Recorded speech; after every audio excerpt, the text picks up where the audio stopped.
Okay, good morning sa inyong lahat. Ako si Marvin Lopez, dating teacher sa New Era at sa St. James College. Ngayon nag-resign na dahil sa DXN. So, paano ako na-invite dito sa DXN? Na-invite ako ng isang estranghero na nagpakilala sa akin na sabi daw, yayaman daw kami. Na nung sinabi niya ang yayaman, hinarap ko yung opportunity. Nung pumunta na kami sa opisina na sabi yayaman kami, grabe guys, ang sumampulat sa akin, kape. Yung pala, ang pinasukan ko, DXN company. So, ang DXN guys, nung una, sobrang negative ko dyan. Lalo na nung mga co-teacher ko, sinasabi na DXN, kapi-kapi lang, napaka-cheap lang. Guys, hindi nag-walkout ako sa unang seminar ng DXN. Hanggang dumating, sa sobrang kulit nung nag-invite sa akin, binalikan ako. Ang sabi sa akin ng taong yun, Mark, ganyan ba talaga pag may pinag-aralan? Wala pag naririnig na kahit isa. Ang dami na sinasabi. At nagsabi niya sa akin na, Mark, ang iyabang mo. Sabi ko sa kanya, o sige, pakinggan ko siya. At nung napakinggan ko siya guys, grabe, 3 gabi ako hindi nakatulog. Kitang-kita ko na ang pangarap ko. Na magkakotse ako, na kapag-travel ako. Alam niyo guys, nagpa-member ako sa DXN. Inutang ko lang yung pinang-member ko, yung 875 pesos. Ang sabi ko sa kanila, babayaran ko next month.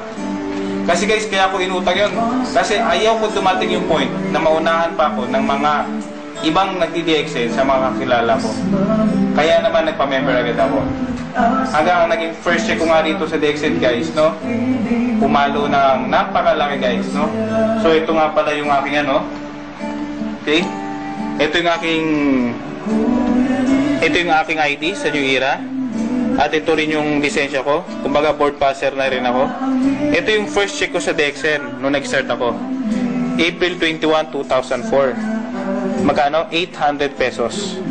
So grabe, sobrang laki ng kahiyan ang inabot ko dyan. Bakit? Kasi sabi ko, yayaman na ako. Pero hindi naglaon, no? Sa kabila ng mga rejection, negative to mga kapitbahay ko, yung mga kamag-anak ko, yung mga kasama ko sa trabaho, ininda ko lang yun. Ang sabi ko sa sarili ko, pagtyaga akong DXN, mahirapan man ako, mapagod man ako, pero after 2 years, mililaryo naman ako. Hanggang tinuloy-tuloy ko lang. So sumunod na naging check ko rin sa DXN. Okay? Nag 10,000 na siya. Tinuloy-tuloy ko lang. Nag 58,000. Dumating yung point na 100,000 ako. At nailabas ko yung aking brand new car. Okay? Yung Toyota Vios. No? Hanggang tinuloy ko lang siya. Okay? Nag 113,000. Nag 128,000. Nag 113,000. Nag 164,000. Grabe. At ito na yung mga diamonds ko. Dumadami na sila konti-konti. Hanggang tinuloy-tuloy ko lang. Nag 204,000. Nag 260,000. At ang inyong likod guys, no, nakapag-travel na rin ako sa China. Okay? Nakapag-travel na ako sa China. Okay? At napunta namin yung Great Wall doon. At ang maganda pa guys ito, no? Hindi lang ako nag-travel sa China. Kundi dahil gatas pa rin ng kape at DXN guys, nakapag-travel din ako sa Hong Kong. At binisita namin doon guys, no? At binisita namin doon yung Hong Kong Disneyland. Grabe guys, buwang kami dyan. Nakita ko si Mickey Mouse. So guys, no, doon sa mga nag-i-start pa lang, no, nag-i-start pa lang. At yung mga nandyan na nakikinig ngayon ng CD na ito, guys, open mind lang, walang mawala. Kumbaga, open nyo yung mind nyo, ibaba nyo lang yung pride nyo. Kasi pag nakasarado utak nyo, walang mangyayari. Open yung mind nyo. Baka yung nag-share sa inyo ngayon, ito na yung opportunity na makapagpabago ng takbo ng buhay nyo. Okay? Ang maganda pa no guys, hindi lang ako ang nagbago takbo ng buhay dito. Lalo na guys sa CORE, yung Center of Rising Power, na #1 na grupo sa Pilipinas guys. Ito na yung mga resulta nila.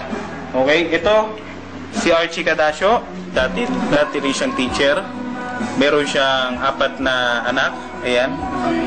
Nagawa niyang mag-diamond. Grabe. Ang nag-motivate sa kanya, isa kahirapan. Pangalawa yung pamilya niya.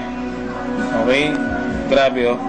na kumikita na siya, grabe oh, 27,000. 3 buwan niya na sahod yan sa pagtuturo. Ngayon, diamond na rin sa core group. Okay?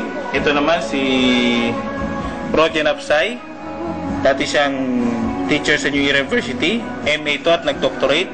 Roger Napsay, professor sa New Era University. Grabe. Kumikita na siya ngayon sa Dexen. Okay?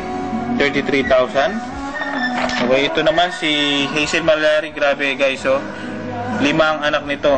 Ito si Hazel Malyari. Pero nagawa niya mag-diamond. Ayan, si Hazel. Ayan yung kanyang asawa. Okay, ito yung chinecheck nila ngayon sa DXN. 23,000. Okay na ba yan? Dating service crew sa Wendy's. Pero now is earning 47,000 and up. No? Grabe. Okay. Nakabili na rin siya ng kotse. Ito si Upline Roy Gamboa. Okay, dati siyang cum laude sa New Era University. Ito yung kanyang ID. Education by profession. Ngayon guys, now he's earning 63,000 and above. Grabe. So, mabata niya mga yan. Ito si Upline Richel Abad. Dati naman siyang teacher. Ngayon meron siyang Altis na silver. Okay, ito pa nung Star Ruby check niya. Okay. Ito si Eric Cel Cariaga. Yan. Dropout student. Now, kumikita na siya, 31,000. Okay. Ito si Upline Nile Patrick. Grabe, with his brand new car, yung Black Altis. Grabe to, napaka bata. Now he's earning 31,000 pesos and up. Ito naman si Sheldon Palomar. Dahil sa mga naimbite namin dyan guys, no? Kung kayo may pinag-aralan, kung kayo nakatapos, hindi kayo nakatapos, okay, kayo matanda na, kuya na, bata, guys, hindi pinag-uusapan natin dito kung sino ka. Okay? Hindi natin pinag-uusapan dito kung anong kakayahan mo. Ang pinag-uusapan natin dito, kung may pangarap ka ba at pwede mo kunin yun. Guys, ito na yung pinakamalit na puhunan na nakita ko na pwede kang maging milyonaryo tulad namin. So, good luck sa inyo and hope to see you soon. Happy Network.